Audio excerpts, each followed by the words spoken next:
Joan Davis-Williams, I'm glad that you could stay for part Thank two. you, Faith. Thanks for having me. At the end of part one, you'd mentioned that you went to San Diego High School on a half scholarship. Yes. And I think you were alluding that you had to be done to get a half scholarship. Yes, ma'am. That's what people thought. How you managed A, B, that? C, D, I was in D stream, D as in donkey. So we were given the cookery, the needlework, the health science, and the woodwork and so on. I remember when I was in third form, a specific teacher chased me from her class and told me that I needed to go and sew baby clothes because we'll need it. I didn't know what she was alluding to. So I went with some other friends and we made an ass of ourselves for quite a while. And then we realized that needlework is important. And we did it. And then I fell in love with my food and nutrition teacher, Mrs. Flossie Wallace.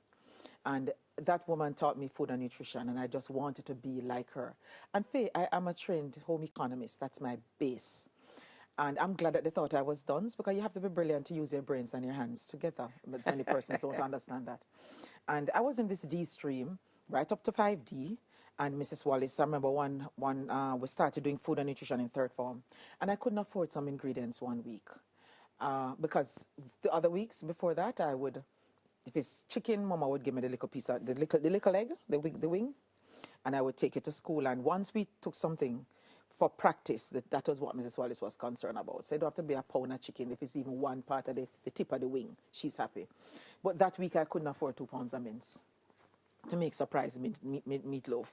And she said to me, take your things. So I went to her and I told her, and I said, Miss, this is my first practical that I would miss. I was in grade 11, I think. Form. And she said to me, Davis, girl, take your apron and everything to class. And when I took my apron and everything to class, Mrs. Wallace handed me on a tray all the ingredients for my practical. And my mother teach me, son, anybody give you nothing, you must really give them back. If it's a loan, give it back.